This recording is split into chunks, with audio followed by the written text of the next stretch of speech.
আসসালামু আলাইকুম। কালো জাদুর কারণে ভয়ানকভাবে মৃত্যু হয় লিন্ডার। তবে আরও বেশি ভয়ানক ব্যাপার হলো পরদিনই জানাজার নামাজের সময়ে তার লাশ সকলের সামনে জেগে ওঠে। প্রথমে সকলে ভয় পেয়ে গেলেও পরবর্তীতে দেখা যায় লিন্ডা এখনো বেঁচে আছে। তবে এটা কি আদৌ লিন্ডা ছিল, নাকি তার রূপ নিয়ে এসেছিল কোনো ভয়ানক শয়তান, যার উদ্দেশ্য ছিল লিন্ডার পুরো পরিবারকে শেষ করে দেওয়া? এই সব কিছু যে কালো জাদুর কারণে হয়েছে, সেই কালো জাদুও বা কে করলো? জানতে হলে দেখতে হবে আজকের এই পুরো গল্পটি, যেটা সত্য ঘটনা অবলম্বনে তৈরি করা হয়েছে। তাই চলুন আর দেরি না করে সরাসরি চলে যাওয়া যাক ইন্দোনেশিয়ান এই মুভির গল্পে। গল্পের শুরুতে আমরা 1990 সালে ইন্দোনেশিয়ার একটা গ্রামের দৃশ্য দেখতে পাই, যেখানে একটা বড় বাড়িতে আমরা লিন্ডা নামক একজন মহিলাকে দেখতে পাই। লিন্ডা এখানে তার ছোট মেয়ে ইরার সাথে থাকতো। এখন রাতে ঘুম না আসায় লিন্ডা এমনিতেই সময় কাটাচ্ছিল। তখন সে ড্রয়ার খুলে একটা ছবি দেখে, যেটা দেখে সে অনেকটা ইমোশনাল হয়ে পড়ে আর এরপর সোফায় গিয়ে বসে পড়ে। ওই সময় অন্যদিকে আমরা একটা কালো জাদুর দৃশ্য দেখতে পাই, যেখানে কেউ একজন নিজের রক্ত দিয়ে ভয়ানক এক কালো জাদুর মাধ্যমে শয়তানকে ডাকছিল, যার প্রভাব লিন্ডার উপর পড়তে আরম্ভ করে। সে হঠাৎ করে রান্নাঘর থেকে কিছু শব্দ শুনতে পায়। প্রথমে তো তার মনে হয় সেখানে হয়তোবা ইরা রয়েছে, তাই সে ইরাকে ডাকতে থাকে। তবে কোনো রকম সারা শব্দ না পেয়ে সে চেক করার জন্য রান্নাঘরের দিকে নিজেই উঠে যায়। তখনও ওই আওয়াজগুলো আসছিল। রান্নাঘরের কাছে যেতেই সে চমকে ওঠে ভয়ানক কালো কিছু হাত দেখে, যা পরক্ষণেই গায়েব হয়ে যায়। সে চেক করার জন্য রান্নাঘরের ভেতরে যায়। এরই মাঝে পিছ থেকে আওয়াজ ভেসে আসে, যেটা ফলো করে সে ডাইনিং রুমের দিকে এগিয়ে যায়। সেখানে যেতেই ভয়ানক এক কালো হাত তার মাথা ধরে বসে, আর এরপর তাকে ফেলে তাকে টেনে নিয়ে যায় বেশ দূর পর্যন্ত।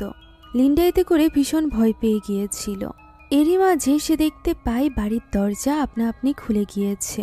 দরজার অপর পাশে অন্ধকার, যেখান থেকে শয়তানি হাত তাকে হাতছানি দিচ্ছে। এটা দেখে লিন্ডা ভয়ে চিৎকার করে ওঠে। দৃশ্য পরিবর্তিত হয় এবং এই ঘটনার 4 মাস পরের দৃশ্য আমরা দেখতে পাই। ওই রাতের ঘটনার পর থেকে লিন্ডা অস্বাভাবিক হয়ে গিয়েছিল। সে পুরোপুরিভাবে অসুস্থ হয়ে বিছানা ধরা হয়ে গিয়েছিল। তার সম্পূর্ণ খেয়াল রাখছিল তার ছোট মেয়ে ইরা। লিন্ডা এখানে ইরাকে বলে এখন প্রত্যেকটা দিন তার কাছে সপ্তাহের সমান। তার ভালো লাগে না, সময় যেন কাটেই না। এছাড়া প্রতি রাতে সে ঘুমাতেও পারে না। প্রতি রাতেই তার মনে হয় কেউ যেন তাকে দেখছে। ইরা বলে তারা দুজন ছাড়া এই বাড়িতে আর কেউ নেই, যার প্রতি উত্তরে তার মা বলে আরও কেউ আছে। এই কথা বলতে বলতে হঠাৎ করেই লিন্ডার অস্বাভাবিক গরম লাগতে আরম্ভ করে।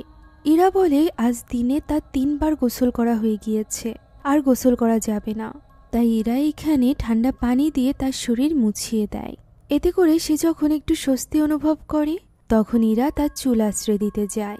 আর এটা করতে গিয়েই সে চমকে ওঠে লিন্ডার চুলের ভেতরে বড় বড় যোগ দেখে, যা আবার পরক্ষণেই গায়েব হয়ে যায়। যা দেখে ইরাও চিন্তিত হয়ে পড়ে। ওই দিন ইরা একটা চিঠি লেখে ফিয়াল নামক একজন লোককে। মিস্টার ফিয়াল হলো একটা ম্যাগাজিনের লেখক। মানুষেরা নিজেদের মন হালকা করার জন্য নিজেদের সকল প্রবলেমের কথা ফিয়ালকে লেখে। ইরাও আজ প্রথমবারের মতো ফিয়ালের উদ্দেশ্যে চিঠি লিখছিল। সে এখানে তার মা লিন্ডার অবস্থার ব্যাপারে লেখে, যে 4 মাস ধরে তার মার এই অবস্থা রয়েছে।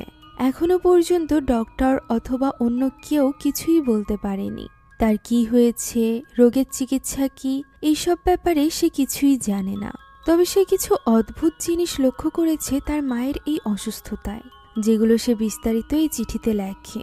এখন ওই দিন সে তার মাকে খাবার খাওয়াতে যায়, যেখানে লিন্ডা ইরার কাছে তার বড় 2 ভাই বোনের ব্যাপারে জিজ্ঞাসা করে, আরিফ এবং আরা স্কুল থেকে ফিরেছে কিনা। ইরা বুঝতে পারে যে লিন্ডার মাথা ঠিক নেই, তাই সে এই কথার কোনো জবাব দেয় না, বরং সে তাকে খাবার খাইয়ে দেয়, যে খাবার স্বাভাবিক তাপমাত্রার হলেও লিন্ডা সহ্য করতে পারে না। সে ছটফট করতে থাকে, গরম গরম বলে চিৎকার করতে থাকে। বাকি খাবার সে ছুঁড়ে ফেলে দেয় এবং পানি পান করে নেয়। অনেকখানি পানি পান করার পর হঠাৎ করেই তার মুখের ভেতরে অস্বাভাবিক লাগতে শুরু করে। সে মুখের ভেতর থেকে বের করে আনে একটা প্লেটের ভাঙা অংশ, যেটা নিয়ে সে হামলা করে ইরার উপর।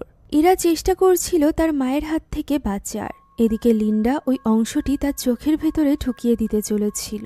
এক পর্যায়ে আঘাত লেগে ইরার মুখ কেটে যায়, যা হওয়া মাত্রই লিন্ডা হুঁশে ফিরে আসে এবং বুঝতে পারে সে তার মেয়ের সাথে কি করেছে। এই ঘটনায় ইরাও অনেক ভয় পেয়ে গিয়েছিল। সে তার 2 বড় ভাই বোনের সাথে যোগাযোগ করার চেষ্টা করে, যারা কিনা এখান থেকে অনেক দূরে শহরে থাকতো। তার বড় বোন আরা জানায় যে সে আসতে পারবে না, সে অনেক বেশি ব্যস্ত রয়েছে।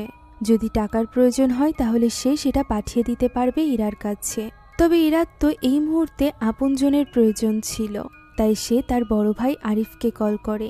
আরিফ জানায় যে সে 4 মাস আগেই বাড়ি থেকে এসেছে। গ্রামে যাওয়া আসার জন্য অনেকটা টাকার প্রয়োজন। এখন এই মুহূর্তে তার কাছে এতটা টাকা নেই। যদি টাকা জোগাড় করতে পারে তাহলে সে নিশ্চয়ই আসবে। বড় ভাই বোনের কাছ থেকে এরকম কথা শুনে ইরা আরো বেশি ভেঙে পড়ে। সে তো এও সুযোগ পায় না যে সে তার ভাই বোনকে সকল অবস্থার ব্যাপারে বিস্তারিত খুলে বলবে। মনের কথা সে শুধুমাত্র ফিয়ালকেই লিখতে পারছিল। যে চিঠি আদৌ ফিয়াল পড়বে কিনা বা এর কোনো রিপ্লাই আসবে কিনা সেই ব্যাপারে কোনো ধারণা ছিল না ইরার। সে চিঠি লিখছিল, তখনই ভেতর থেকে আওয়াজ ভেসে আসে। তার মা যেন হাসছে। এটা শুনে ইরা একটু ঘাবড়ে যায়, তবে পরক্ষণেই আওয়াজ আসা বন্ধ হয়ে যায়। যা শুনে সে আবারও লিখতে বসতে যাচ্ছিল, এমন সময় আচমকা তার মা তার কাছে চলে আসে। সে বলতে থাকে তার প্রচন্ড গরম লাগছে এবং ইরার সামনেই তার মুখ থেকে বেরিয়ে আসে রক্ত এবং পোকামাকড়, যা দেখে ইরা আরো বেশি ঘাবড়ে যায়। পরদিন রাতে আরো ভয়ানক একটা ঘটনা ঘটে। বাইরে বৃষ্টি পড়ছিল। ইরা তখন বাড়িতে ছিল না। লিন্ডা বাইরে এসে কাপড় খুলে রাস্তা দিয়ে হাঁটতে আরম্ভ করে। ওই সময় ইরার চিঠির বাকি অংশ থেকে আমরা জানতে পারি ইরা, আরিফ, আরা এরা কেউই জানে না যে তাদের বাবাকে। মূলত পেশার দিক থেকে লিন্ডা এই গ্রামের একজন প্রস্টিটিউট ছিল। ছোটবেলা থেকেই ইরারা অনেক লোককে নিজেদের বাড়িতে আসতে দেখত, তবে এর কারণ বুঝতো না। আস্তে আস্তে তারা বুঝতে শিখেছে এবং এরই জের ধরে আরা এবং আরিফ লিন্ডার থেকে দূর হয়ে গিয়েছে। তবে ইরা কখনোই তার মাকে ছেড়ে যায়নি। এই বৃষ্টির মাঝে মূলত ইরা গিয়েছিল ফিয়ালের জন্য লেখা ওই চিঠিটি ডাকবাক্সে রাখতে। আর এই সময়ে লিন্ডা কাপড় খুলে হেঁটে বেড়াচ্ছিল পুরো গ্রামের রাস্তাতে। দুজন লোক এখানে তাকে এইভাবে দেখে চমকে যায় এবং চলে যায় গ্রামের প্রধানকে এই ব্যাপারে জানাতে। অন্যদিকে ততক্ষণে ইরাও বাড়িতে পৌঁছে তার মাকে কোথাও খুঁজে পায় না। দরজার কাছে পড়ে থাকা শুধুমাত্র ওই কাপড়ই পায়, যেটা হাতে নিয়ে সে বেরিয়ে পড়ে তার মায়ের খোঁজে। রাস্তায় আসতেই সে কিছু লোককে একদিকে জড়ো হতে দেখতে পায়। আমরা দেখতে পাই লিন্ডা এই অবস্থায় গোরস্থানে গিয়ে শুয়েছিল, যেখানে গ্রামের সকলে জড়ো হয়ে গিয়েছিল এবং তাকে এই অবস্থায় দেখে গালমন্দ করছিল। লিন্ডা যেন এতে কিছু যাইয়ে আসছিল না, সে তো বরং হাসছিল। এরই মাঝে ইরা সেখানে চলে আসে এবং তাকে কাপড় জড়িয়ে দেয়। লোকগুলোর কথায় ইরার ভীষণ লজ্জা লাগতে থাকে। সে তার মাকে জড়িয়ে ধরে সেখানেই বসে থাকে। তখন গ্রামবাসীদেরকে সেখান থেকে যেতে বলে প্রধান এবং ওস্তাদ। গ্রাম প্রধান ইরাকে বলে সে যদি তার মায়ের খেয়াল রাখতে না পারে তাহলে সে যেন তার বড় ভাই বোনকে ডেকে পাঠায়। আর এরপর যদি কখনো এরকম কোনো ঘটনা ঘটেছে তাহলে লিন্ডা এবং ইরাকে এই গ্রাম ছেড়ে চলে যেতে হবে। ইরা বুঝতে পারছিল না যে সে কি করবে। এখন তার মাকে সে বাড়িতে নিয়ে আসে এবং তাকে পরিষ্কার করিয়ে দেয়। ওই সময় তার মা লিন্ডা তার কাছে ক্ষমা চায় যে 3 ছেলেমেয়ের মধ্য থেকে সেই একমাত্র তাকে সম্মান করে এবং তার পাশে থাকে। এরপরও সে তাকে বিভিন্ন রকম যন্ত্রণা দিয়েই চলেছে।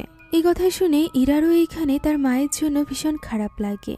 এখন এর কয়েকদিনের মধ্যেই তার কাছে ফিয়ালের চিঠির উত্তর চলে আসে, যা পেয়ে অনেক বেশি এক্সাইটেড হয়ে পড়ে ইরা। গত 4 মাস ধরে ফিয়াল তার প্রত্যেকটা চিঠি পড়েছে, আর এই চিঠি থেকে সে একটা ধারণা পেয়েছে হয়তোবা লিন্ডার উপর কেউ কালো জাদু করেছে। এটুকু পড়তেই দরজায় নক হয়, যা শুনে ইরা চলে যায় দরজা খুলতে। দেখা যায় এতদিন পর বড় ভাই বোন বাড়িতে ফিরে এসেছে, আর এইখানে আসতে চাইছিল না, যে কারণে তার মুড অনেক খারাপ ছিল। এদিকে আরিফ তার সাথে করে তার ছোট্ট মেয়ে লিয়াকে নিয়ে এসেছিল, তবে তার স্ত্রী নিশা আসেনি। এর কারণ আমরা পরবর্তীতে জানতে পারবো। এখন বাড়ির পরিবেশ পরিস্থিতি দেখে তাদের খুব একটা ভালো লাগে না। ভেতরে গিয়ে তারা প্রথমে লিন্ডাকে দেখে আসে, আর এরপর বাইরে এসে এ ব্যাপারে কথা বলতে থাকে। ইরা বলে সে এলাকার ডক্টর, সেই সাথে বাইরের ডক্টরও দেখিয়েছে, তবে লিন্ডার কোনো রোগই তারা খুঁজে পায়নি। তাই তার মনে হচ্ছে লিন্ডার উপর কেউ কালো জাদু অর্থাৎ বান মেরেছে, যেটা মানুষকে যন্ত্রণা দিয়ে মারার জন্য করা হয়। কথা শুনে আরা অনেকটা রেগে যায়। সে ইরাকে উল্টোপাল্টা বলতে শুরু করলে ইরা বলে তাহলে আরাই বলুক লিন্ডার কি হয়েছে। আরার মতে ইরা এই বাড়িতে যে পরিবেশ করে রেখেছে তাতে সুস্থ মানুষও অসুস্থ হয়ে পড়বে। যা শুনে ইরা বলে সে একা হাতে তাদের মায়ের খেয়াল রাখছে এতদিন, এর উপর আবার লিন্ডা তার পুরনো জিনিসপত্র ফেলতেও দিচ্ছে না, তাহলে সে এখন কি করবে। যার প্রতি উত্তরে আরা বলে সে নিজের সন্তানদেরকে তো খুব সহজেই ফেলে দিয়েছে। আমরা বুঝতে পারি আরার মনে তার মাকে নিয়ে প্রচন্ড ক্ষোভ ছিল। ইরা তাদেরকে মনে করিয়ে দেয় যে লিন্ডা তাদেরকে বের করে দেয়নি, বরং তারাই লিন্ডাকে ছেড়ে চলে গিয়েছিল। এখানে আরা এবং ইরার মধ্যে অনেকক্ষণ যাবৎ তর্ক হয়। আরার মতে তাদের মায়ের এখন তাদেরকে দরকার হচ্ছে শুধুমাত্র মৃত্যুর কাছাকাছি এসেছে এ কারণেই। এ বাদে সে কখনোই তাদের ঠিকমতোভাবে খেয়ালও রাখেনি। সে যখন মাকে নিয়ে এই ধরনের কটু কথা বলছিল ওই সময় আমরা লিন্ডাকে দেখতে পাই, যার হঠাৎ করেই ঘুম ভেঙে যায়। আশেপাশের পরিবেশ যেন ভুতুড়ে হয়ে ওঠে। লিন্ডা নিজের শরীর নাড়াতে পারছিল না, তার শরীর আপনা আপনি হাওয়ায় ভেসে উঠছিল। ছাদে দেখা যাচ্ছিল ভয়ানক হাতের হাতছানি, সেই সাথে লিন্ডার এক ভয়ানক রূপ। হঠাৎ করেই ওই হাতগুলো তার কাছে চলে আসে এবং তাকে তুলে নিয়ে আসে বিছানা থেকে, আর এরপর তার উপর আক্রমণ করে। তার গুংরানির আওয়াজ শুনে তার 3 ছেলে মেয়ে সেখানে চলে আসে। তারা ওই হাতগুলো দেখতে না পারলেও লিন্ডাকে কষ্ট পেতে দেখতে পাচ্ছিল। আর এখানেই ইরার কোলে লিন্ডা শেষ নিঃশ্বাস ত্যাগ করে, যা দেখে হতবাক হয়ে যায় তার 3 ছেলে মেয়ে। ইরা তো কান্নায় ভেঙে পড়ে। পরদিন এলাকাবাসীরা জড়ো হয় তাদের বাড়িতে লিন্ডার জানাজার জন্য। লিন্ডার লাশ দূর থেকে বসে দেখছিল আরা। আরার এখানে ভীষণভাবে খারাপ লাগছিল গতকাল রাতে তার বলা ওই কথাগুলোর জন্য। সে তার মায়ের মৃত্যুর কথা বলেছিল, আর সত্যিই তার মা মারা গেল। এখানে আমরা প্রথম থেকেই লক্ষ্য করতে পারছিলাম যে আরা একটু অসুস্থ ছিল। সে এখানে একটা মেডিসিন খায়, যেটা ইরা আসা মাত্রই সে লুকিয়ে ফেলে। ইরা তাকে নামাজের জন্য ডাকতে এসেছিল, তবে আরা বলে সে অসুস্থ, তাই সে জানাজার নামাজ আদায় করতে পারবে না। এখানে সে ইরার কাছে ক্ষমা চায় গতকাল রাতের ওই ব্যবহারের জন্য। সে তাকে কষ্ট দিতে চায়নি, না তার মাকে কষ্ট দিতে চেয়েছে। ইরাও এখানে তার বড় বোনকে মাফ করে দেয়। আর এরপর শুরু হয় জানাজার নামাজ। নামাজের মাঝখানেই আমরা সেখানে একটা কালো বিড়ালকে দেখতে পাই, যে কিনা জানাজার নামাজ শেষ হতেই আচমকা লাশের উপর থেকে লাফিয়ে অন্য পাশে চলে যায়। সকলে এতে করে অবাক হয়, কেননা সাথে সাথে নিঃশ্বাসের জোরে জোরে আওয়াজ শোনা যায় লাশ থেকে। মুহূর্তের মধ্যে লিন্ডা উঠে বসে, আর এরপর ভয়ানক এক হাসি নিয়ে তাকিয়ে থাকে সকলের দিকে, যা দেখে সকলের রুর পানি যেন শুকিয়ে যায়। অনেকে তো দৌড়ে সেখান থেকে পালিয়ে যায়। ডক্টর ডেকে আনা হলে জানা যায় যে লিন্ডা প্রায় মৃত্যুর মুখোমুখি হয়ে গিয়েছিল। হতে পারে সে কোমায় গিয়েছিল, যে কারণে তারা ভেবেছে যে সে মারা গিয়েছে, কিন্তু আসলে সে মারা যায়নি। সে এখন পুরোপুরি স্বাভাবিক, যে কারণে এবার তার ছেলেমেয়েরাও হাঁপ ছেড়ে বাঁচে। আরিফ এখানে খুব অদ্ভুত একটা প্রশ্ন করে যে মানুষটি তার মায়ের মধ্যে রয়েছে সে কি আদৌ তার মা। যে কথা শুনে আরা একটু রেগে যায়। এখন তারা 3 ভাই বোন যায় মায়ের সাথে দেখা করতে। গতরাতে এমনিতেও জাকার্তা থেকে আসার পর তাদের কোনো কথা হয়নি।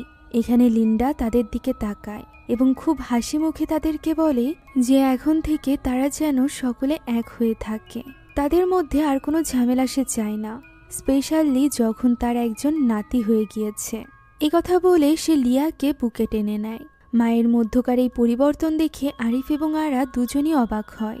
এমনিতে তাদের মা যে পরিমাণে কঠোর, তাতে তার কাছ থেকে এরকম মিষ্টি ব্যবহার পাওয়া খুবই অস্বাভাবিক ছিল। এখন ওই রাতে আরিফ এবং আরা শহরে ফেরার ব্যাপারে কথা বলছিল। আরা পরশুই শহরে ফিরে যাবে, তবে আরিফ এখানে কোনো এক কারণে আরাকে প্রশ্ন করে সে কি শহরে গিয়ে তার সাথে থাকতে পারে। আরা এর উত্তরে বলে যে না, সে বোর্ডিং স্কুলে থাকে, একা থাকলে হয়তোবা তারা 2 ভাই বোন একসাথে থাকতে পারত। সে আরিফকে সাজেস্ট করে যাতে করে সে এই বাড়িতেই থাকে, তবে আরিফের মতে লিন্ডার সাথে সে বেশি দিন ভালো থাকতে পারবে না। এখন পরদিন সকালে আরার ডাকে ইরার ঘুম ভাঙে। আরা তাকে কিছু একটা দেখাতে চাইছিল।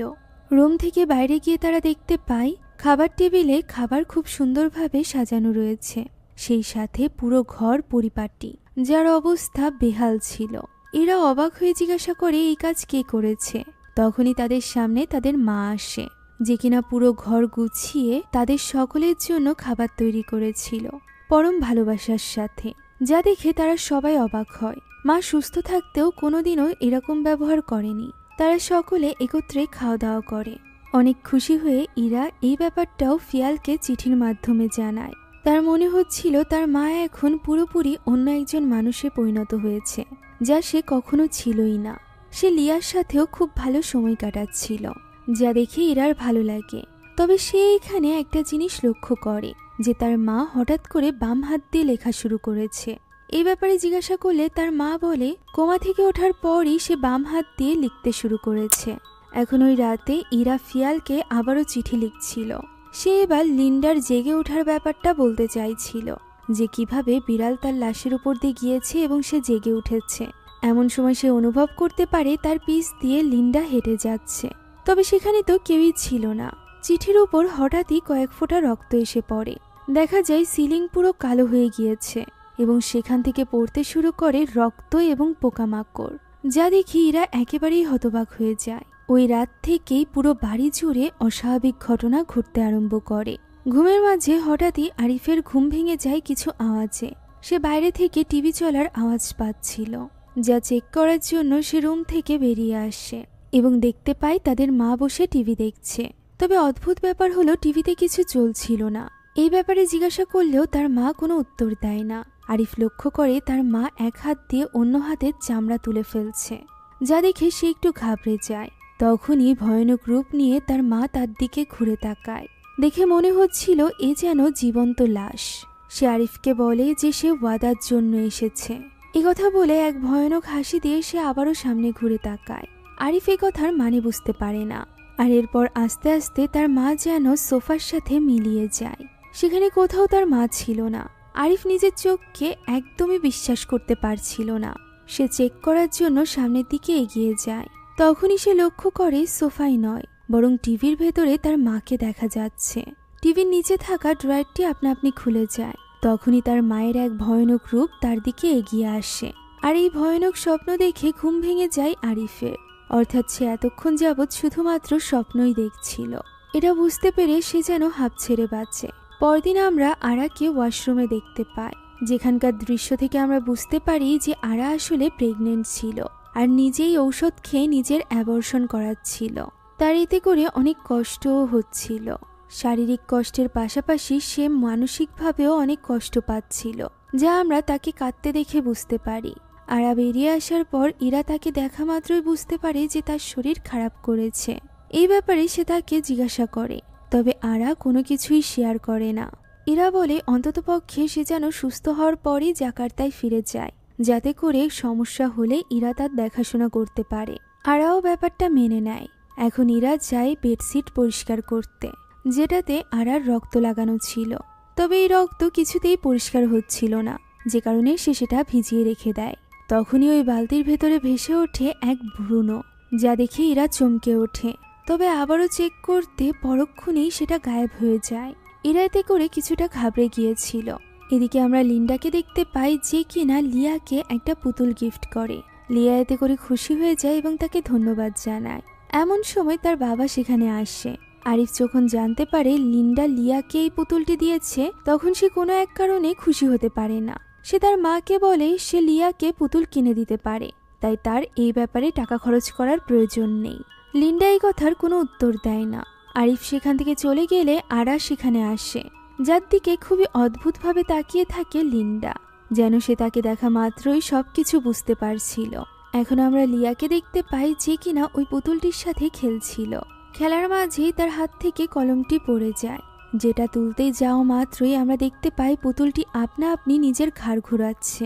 শুধুমাত্র তাই নয়, সে ভয়ানক এক রূপ ধারণ করেছিল, যা দেখে লিয়া ভয়ে চিৎকার করতে থাকে। তবে তার ঘরের দরজা কিছুতেই খুলছিল না। এমন সময় পুতুলটি নড়তে শুরু করে এবং তার মাথা তার শরীর থেকে আলাদা হয়ে যায়, যা দেখে ছোট্ট লিয়া আরো বেশি ভয় পেয়ে যায়। এরই মাঝে তার বাবা সেখানে চলে আসে এবং দরজা খুলে দেয় এবং মেয়েকে নিজের বুকে টেনে নেয়। দেখা যায় পুতুল তো একদমই স্বাভাবিক। তখন সেখানে বাকিরাও চলে আসে। আরিফের নিজেরও এই সব কিছু অস্বাভাবিক বলে মনে হচ্ছিল, তাই সে ওই পুতুলটিকে আলমারির ভেতরে রেখে তার তালা দিয়ে দেয় এবং লিয়াকে বলে ভয় না পেতে। পরদিন সকালে লিয়ার সাথে লুকোচুরি খেলছিল আরিফ। লিয়া লুকানোর পর সে তাকে খুঁজতে আরম্ভ করে। তখন সে তাদের ঘরের বিছানার নিচে থেকে লিয়ার হাসির আওয়াজ পায় এবং দেখতে পায় লিয়ার ছোট ছোট দুটো পা, যা দেখে সে তার পা ধরে ফেলে। এমন সময় পিছ থেকে তাকে আসল লিয়া ডাক দেয়, যা দেখে হতবাক হয়ে আরিফ যখন নিচের দিকে তাকায় তখন সে দেখতে পায় লিয়ার এক ভয়ানক রূপ। ফলে সে ভীষণভাবে চমকে যায়। পরক্ষণেই দেখা যায় সেখানে তো শুধুমাত্র ওই পুতুলটিই রয়েছে, আর কিছুই নেই। আরিফের সাথে এই সকল অদ্ভুত ঘটনার কারণ সে কিছুতেই বুঝতে পারছিল না। অন্যদিকে এই ধরনের ঘটনা আরা এবং ইরার সাথেও ঘটছিল। তারা দুই বোন মিলে বাইরে কাপড় নাড়ছিল, যেখানে ইরা আরাকে বলে আরো 1 সপ্তাহ এখানে থেকে যেতে। আরা এতে কিছুটা রাজিও ছিল।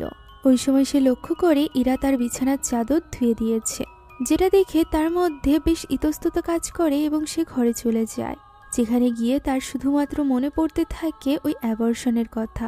সে নিজ হাতে নিজের সন্তানকে মেরে ফেলেছে, আর এই ব্যাপার নিয়ে তার যথেষ্ট আফসোস ছিল। এদিকে ইরা বাইরে একা একা কাপড় নাড়ছিল। তখন আচমকা চাদরটি খুবই অদ্ভুতভাবে নিচে পড়ে যায়। চাদরটি দেখে মনে হচ্ছিল তার নিচে হয়তো বা কেউ রয়েছে। ইরা এটা দেখে ভয় পেয়ে যায়। এমন সময় চাদরটির ভেতরে থাকা ওই ব্যক্তি উঠে বসে। পরক্ষণেই সেটি আবার মাটিতে মিশে যায়, যেন সেখানে কিছু ছিলই না। ইরা এর ফলে অনেক বেশি ভয় পেয়ে গিয়েছিল। এরই মাঝে সেখানে চলে আসে লিন্ডা, যাকে দেখে ইরা চমকে গিয়েছিল। লিন্ডা মূলত ইরাকে সাহায্য করার জন্য এখানে এসেছিল। বাড়ির আশেপাশে তখনও ওই বিড়ালটা ঘোরাঘুরি করছিল।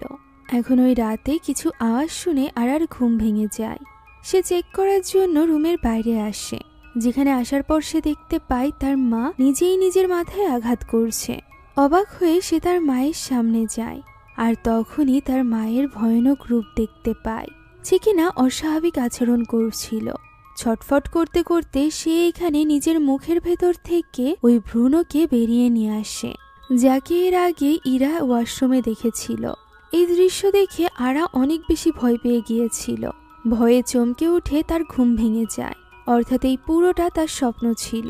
তবে এখন বাস্তবেও বাইরে আওয়াজ হচ্ছিল, যে ব্যাপারে গুরুত্ব না দিয়ে বরং আরা ভয়ে তখনই শুয়ে পড়ে। পরদিন বাজার করার জন্য লিন্ডাকে মার্কেটে নিয়ে যায় আরিফ। সেখানে তার অদ্ভুত ব্যবহার দেখে গ্রামের লোকেরাও ভয় পাচ্ছিল।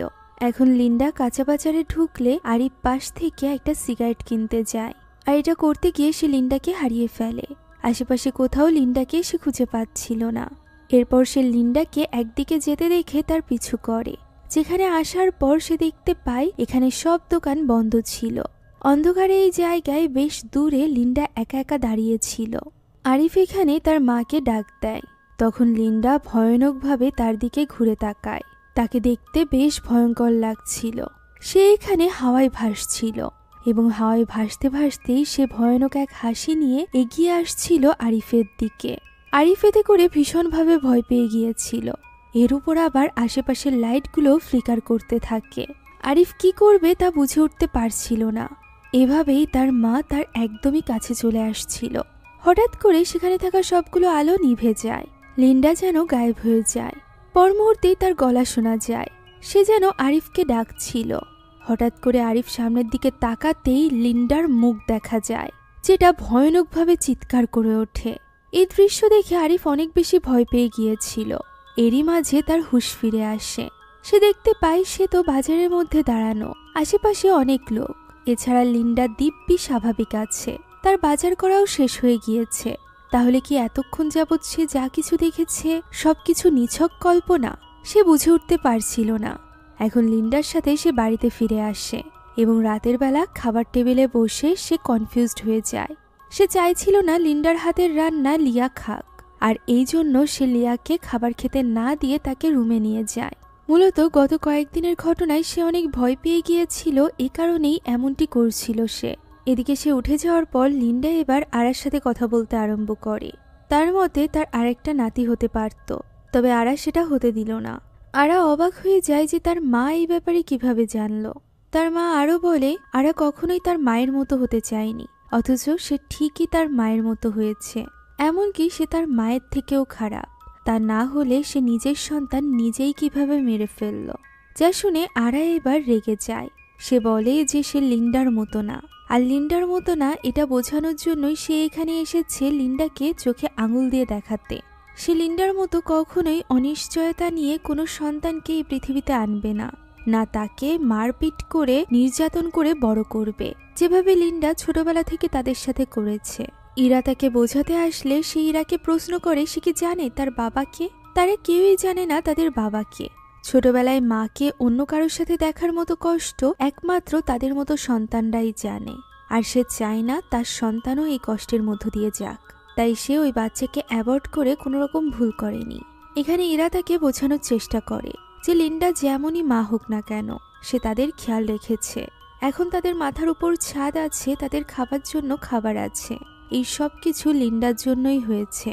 তবে আরা কোনো কিছু শুনতে চায় না এবং সেখান থেকে ভেতরে চলে যায়। তখন ইরা লিন্ডাকে বোঝানোর চেষ্টা করে সে যাতে আরার উপর রেগে না যায়, যার প্রতি উত্তরে লিন্ডা বলে ইরা এতটা নিষ্পাপ যে সে বুঝতেই পারছে না আরা কত বড় পাপ করেছে, যার ফল সে অবশ্যই পাবে।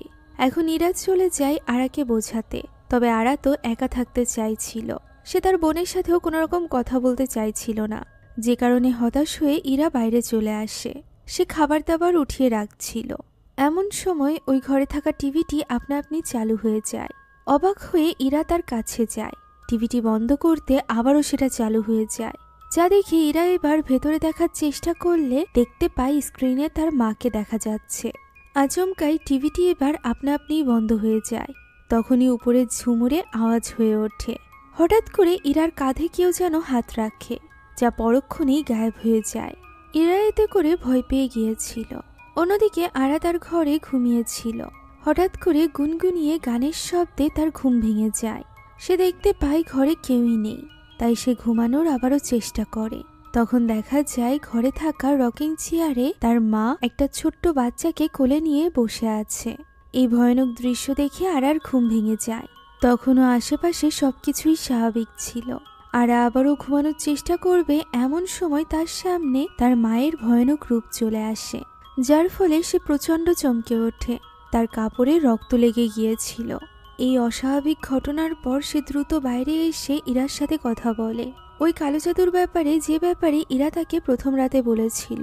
এখন ইরা তাকে ফিয়ালের লেখা ওই চিঠিটি দেখায়। এদিকে ওই সময় ঘুমন্ত লিয়াকে পাহারা দিচ্ছিল তার বাবা আরিফ।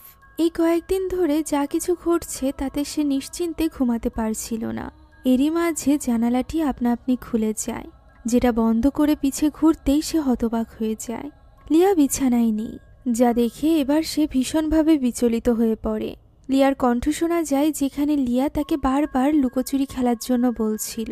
পরক্ষণেই আরিফ লক্ষ্য করে সামনে লিয়া বসে আছে, যে কিনা ভয়ানক রূপ নিয়ে আরিফের দিকে এগিয়ে আসে এবং তার উপর হামলা করে। আরিফের চিৎকার শুনে ইরা এবং আরা দ্রুত ওই ঘরে চলে আসে। ততক্ষণে ওই শয়তানি শক্তি গায়েব হয়ে গিয়েছিল। তবে আরিফের শরীরে তখনও পর্যন্ত তার নখের আঁচড়ের দাগ ছিল। সেই সাথে তারা দেখতে পায় লিয়া তো তার বিছানায় ঘুমিয়ে আছে। এখন এরপর ফিয়ালের লেখা পদ্ধতি অনুযায়ী ইরা একটা প্লেট সাজায়। মূলত ফিয়াল আগেই তাকে চিঠিতে বলেছিল কিভাবে জানা যাবে কারোর উপর কালো জাদু করা হয়েছে কিনা। সে এইখানে একটা প্লেটে বিশেষ পানীয় এবং ডিম দিয়ে সেটা লিন্ডার বিছানার নিচে রেখে আসতে যায়। রুমে প্রবেশের সময় সে ফিয়ালের লেখা ওই মন্ত্রটি 3 বার পাঠ করে ফু দিতেই ডিমটা আপনা আপনি নড়ে ওঠে, যা দেখে ইরা অবাক হয়। এখন সে এটা বিছানার নিচে রাখতে যায়, যেখানে হঠাৎ করে সে দুটো পাকে বিছানার অপর প্রান্তে দেখতে পায়। তবে তার মা তো তখনও ঘুমিয়েছিল। পরক্ষণে চেক করতে দেখা যায় সেখানে কিছুই নেই। এমন সময় সেখানে চলে আসে লিয়া। লিয়া মূলত তার বাবার সাথে ঘুমাতে চাইছিল না, তাই সে তার দাদির কাছে ঘুমাতে এখানে এসেছিল। এখন পরদিন সকালে তারা ওই ডিমটা চেক করে, যার ভেতরটা পুরোপুরি কালো ছিল, সেই সাথে ভেতরে ছিল পোকা। এর মানে তাদের মায়ের উপর সত্যিই কেউ কালো জাদু করেছে। আরিফের তো মনে হচ্ছিল এখন যে তাদের সামনে রয়েছে সে তাদের মাই না। তাই সে ঠিক করে যে তাদের বাঁচতে হলে সকলকে এখান থেকে চলে যেতে হবে। আজই তারা চলে যাবে বলে ঠিক করে। এদিকে ইরা কালো জাদুর ব্যাপারটা ফিয়ালকে চিঠিতে জানায় এবং বলে তাকে এই ব্যাপারে সাহায্য করতে। সে কি করবে তা বুঝে উঠতে পারছে না। আমরা এবার ফিয়ালকে দেখতে পাই, যে কিনা এবার ইরার কাছে যাওয়ার জন্য রওনা দিয়েছিল, কেননা সে ইরাকে সত্যিই সাহায্য করতে চাইছিল। অন্যদিকে সকাল থেকে মুষলধারে বৃষ্টি হওয়ার কারণে আরিফরা আজ আর বের হতে পারে না।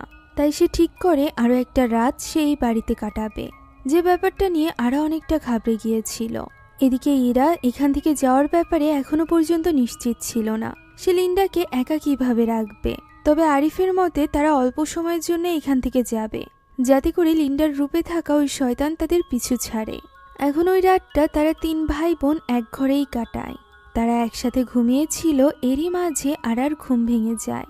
তার অস্বস্তি বোধ হচ্ছিল এবং সে দেখতে পায় তার ব্লিডিং হচ্ছে, যেটার জন্য সে ওয়াশরুমে চলে যায়। সে এত বেশি দুর্বল ছিল এবং ঘাবড়ে গিয়েছিল যে তার হাতের ধাক্কা লেগে একটা গ্লাস নিচে পড়ে ভেঙে যায়। আর এরপর সে যখন বেরিয়ে আসবে তখন হঠাৎ করে সে বাচ্চার কান্নার আওয়াজ শুনতে পায়, যে আওয়াজ তাকে অতিষ্ঠ করে তুলছিল। সে যেন সহ্যই করতে পারছিল না। সে চিৎকার করতে থাকে এবং বলতে থাকে এই আওয়াজ বন্ধ করতে। সে দরজা খুলে বাথরুম থেকে বের হওয়ার চেষ্টা করে, তবে বাথরুমের দরজা তো লক হয়ে গিয়েছিল, সে বের হতে পারছিল না। এরই মাঝে কান্নার আওয়াজ বন্ধ হয়ে যায় এবং পাশে থাকা পানির ভেতর দিয়ে আওয়াজ হতে থাকে, যা শুনে সে সেদিকে এগিয়ে যায়। সে সেখানে নিজের প্রতিচ্ছবির পাশাপাশি তার মায়ের ভয়ানক এক প্রতিচ্ছবি দেখতে পায়, যা তার দিকে তাকিয়েই ভয়ানকভাবে হাসছিল। এটা দেখে সে ঘাবড়ে যায় এবং পা পিছলে সেখানে মাথায় আঘাত লেগে ওই কাচের টুকরের উপর পড়ে যায়, যার ফলে তার মাথা কেটে সে সেখানেই মারা যায়। এদিকে এই ব্যাপারে কিছু না জানা ইরার ঘুম ভাঙে এবং সে দেখতে পায় তার পাশে তার বড় বোন আরা নেই। সে বিছানা থেকে উঠে দেখতে পায় ফ্লোরের উপর রক্তের ছাপ, যা দেখে সে একটু অবাক হয় এবং ওই রক্তের ছাপের পিছু করতে থাকে। ঘরের বাইরে এই রক্তের ছাপ যে যার শেষ হয় সেখানে দাঁড়িয়েছিল আরা, যাকে এইভাবে দেখে ঘাবড়ে গিয়েছিল ইরা। পরক্ষণেই সে সেখান থেকে গায়েব হয়ে যায়। তখন ইরা আরাকে চেক করার জন্য ওয়াশরুমে যায়। ওয়াশরুমের দরজা খোলা ছিল। ভেতরে ঢুকতেই সে আরার মৃতদেহ দেখতে পায় এবং কান্নায় ভেঙে পড়ে। তার চিৎকারের আওয়াজ শুনে আরিফও সেখানে ছুটে আসে। পরদিন গোরস্থানের দৃশ্য দেখা যায়, যেখানে আরাকে কবর দেওয়া হচ্ছিল। তার আত্মার মাগফিরাত কামনার পর সকলে যে যার বাড়িতে চলে যায়। লিন্ডা লিয়াকে সাথে নিয়ে যেতে চাইলে আরিফ তাকে ধরে ফেলে এবং লিয়াকে তার সাথে একা ছাড়ে না। এখানে ইরা আরিফকে বলে সে কিছু সময় একা আরার কবরের কাছে বসে থাকতে চায়, তাই সে যেন চলে যায়। আরিফও তাই লিয়াকে নিয়ে সেখান থেকে রওনা দেয়। এর কিছু সময়ের মধ্যেই সেখানে এসে পৌঁছায় মিস্টার ফিয়াল। প্রথমে তো ইরা তাকে চিনতে পারে না। পরবর্তীতে তার পরিচয় পাওয়ার পর ইরা একদমই হতবাক হয়ে যায়। সে ভাবতেও পারেনি ফিয়াল তাকে সাহায্য করতে এত দূর আসবে। ফিয়াল এখানে খুবই গুরুত্বপূর্ণ একটা তথ্য তাকে দেয়, আর সেটা হলো যদি কেউ কালো জাদু করে কাউকে মেরে ফেলে তাহলে তাকে নিশ্চিত করতে হয় যে তার লাশ যাতে কবরে যায়, কেননা স্বয়ং ইবলিশ শয়তান ওই লাশের অপেক্ষায় থাকে। আর যদি কোনো কারণে এটা সম্ভব না হয় তাহলে শয়তান পিছে পড়ে যায় ওই লোকের যে কিনা কালো জাদু করেছিল। তার মায়ের বেঁচে ওঠার পর থেকে তাদের সাথে এই সকল ঘটনা ঘটছে, এর মানে তাদের পরিবারের কেউই এই কালো জাদু করেছে। আর যেহেতু আরাইয়ের প্রথম শিকার হয়েছে, এর মানে স্পষ্ট আরাই এটা করেনি। যা শোনা মাত্রই ইরার আর বুঝতে বাকি থাকে না। ফিয়ালও বুঝে গিয়েছিল কে এটা করেছে। এখানেই খুলে আসল রহস্য। নিজের মায়ের উপর বান মেরেছিল আরিফ। অতীতের দৃশ্য থেকে আমরা বুঝতে পারি আরিফ ছোটবেলা থেকেই তার মাকে ঘৃণা করত। তার মা কখনোই তাদেরকে ভালোবাসা দেয়নি, যে কারণে আরিফ এবং আরা বাড়ি ছেড়ে চলে গিয়েছিল। তারা অনেক কষ্টে সার্ভাইভ করেছে শহরে। কিছু মাস আগে আর্থিকভাবে অনেক সমস্যায় পড়ায় আরিফ এসেছিল তার মায়ের কাছে সাহায্য চাইতে।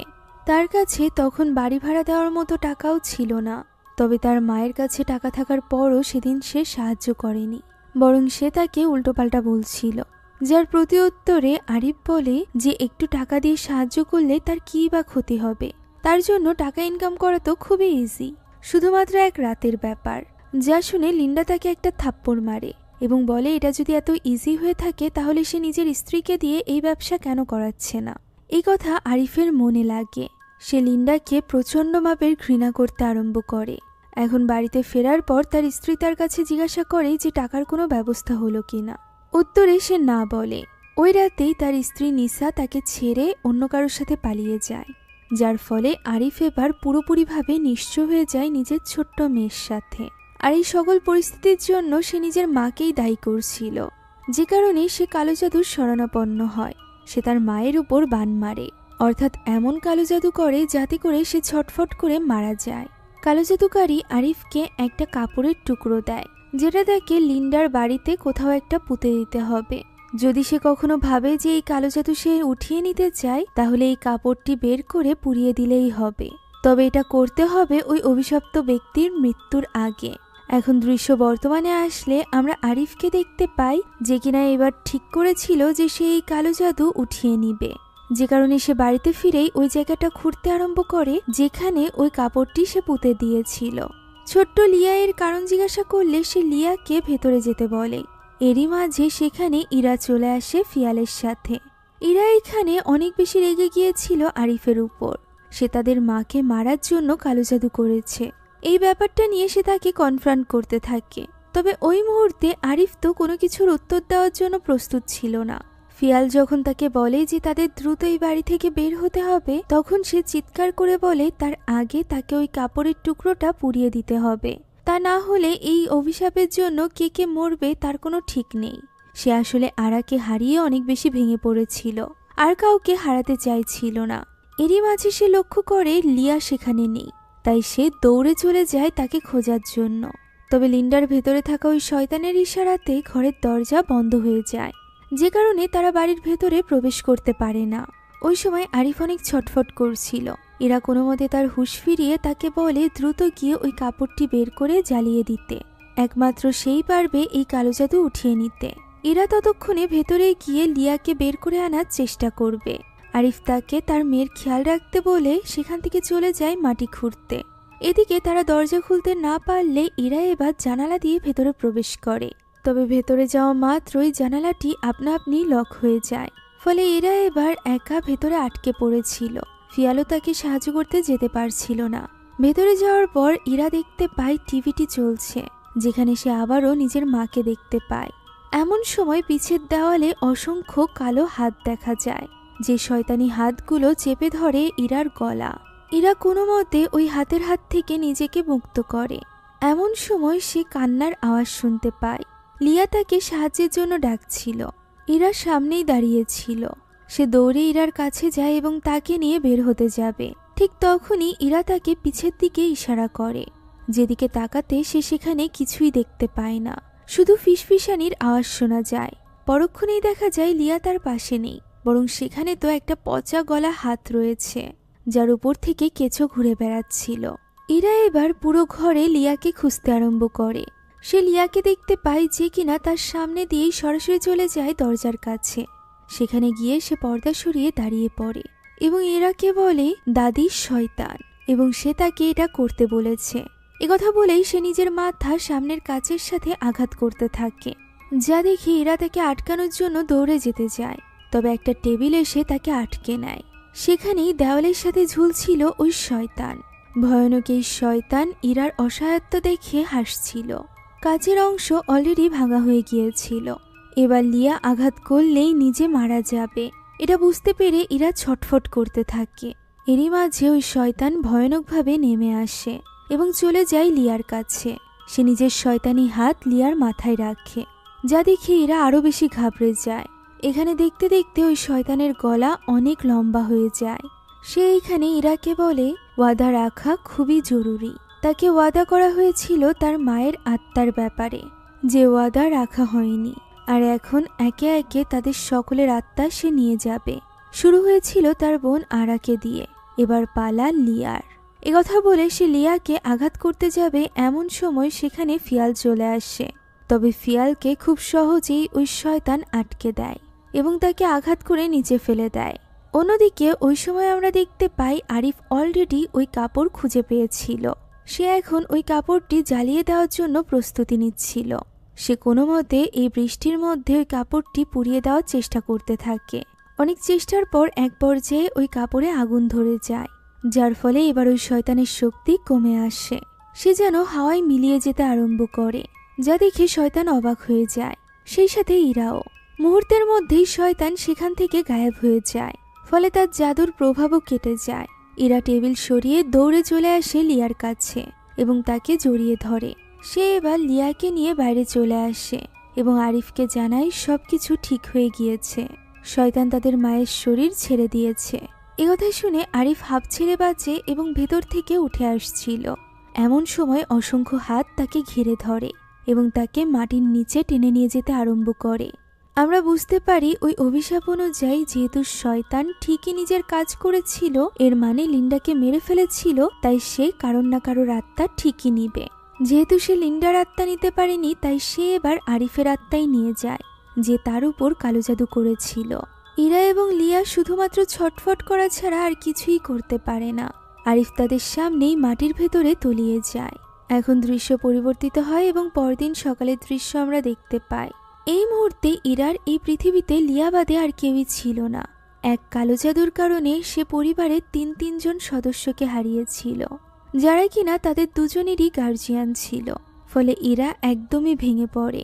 তখনই তার কাছে ফিয়াল আসে। সে তার কাছে একটা প্রশ্ন করে, ইরার পুরো নাম কি? ইরা নিজের পুরো নাম বলতেই সে তার হাতে একটা খাম তুলে দেয়, যে খামের ভেতরে ছিল তার মায়ের পাঠানো বহু বছর আগের একটা চিঠি, সেই সাথে লিন্ডা এবং ফিয়ালের একটা সুন্দর ছবি। এই ছবিটা আমরা গল্পের প্রথমেও দেখেছিলাম, আর এটা থেকে স্পষ্ট ছিল যে ফিয়াল এবং লিন্ডার মধ্যে একটা সম্পর্ক ছিল, যে সম্পর্ককে ফিয়াল নাম দিতে চেয়েছিল। তবে লিন্ডা জানতো সে ফিয়ালের যোগ্য নয়। লিন্ডা চিঠিতে লিখেছিল যে সে একবারই প্রেমে পড়েছে, আর সেটাও ফিয়ালের। সে ফিয়ালকে অনেক ভালোবাসে, তাই সে চায় না তার মতো মেয়ের সাথে থেকে ফিয়ালের জীবন নষ্ট হোক। এ কারণেই সে ফিয়ালকে ছেড়ে দিয়েছিল। ওই সময় সে ফিয়ালের বাচ্চা দ্বারা প্রেগনেন্ট ছিল, আর এই বাচ্চা আর কেউ নয় বরং ইরা ছিল। যেটা জানার পর ইরা কান্নায় ভেঙে পড়ে। তার সামনে তার বাবা দাঁড়িয়েছিল, যার সাথে এতদিন যাবৎ সে চিঠিতেই কথা বলেছে। সে তাকে জড়িয়ে ধরে। তবে ওই সময় আমরা দেখতে পাই লিয়াকে, যে কিনা কালো কাপড় পরে দাঁড়িয়েছিল ওই বিড়ালের সাথে। ভয়ানকভাবে সে তাকিয়েছিল ইরার দিকে। এর মানে কি ওই শয়তান এখনো তাদের পিছু ছাড়েনি? আপাতত বাস্তব ঘটনা থেকে অনুপ্রাণিত এই গল্পটি এখানেই শেষ হয়ে যায়। আশা করছি আপনাদের কাছে এই গল্প ভালো লেগেছে। যদি ভালো লেগে থাকে তাহলে একটি লাইক এবং একটি কমেন্ট করতে ভুলবেন না। আমাদের চ্যানেলে নতুন হয়ে থাকলে please subscribe to our channel. সেই সাথে আমাদের যে কোনো ভিডিওর আপডেট পেতে এখনই জয়েন করুন আমাদের হোয়াটসঅ্যাপ চ্যানেলে। লিংক ডেসক্রিপশন বক্সে পেয়ে যাবেন। Thank you so much for watching this video. আল্লাহ হাফিজ।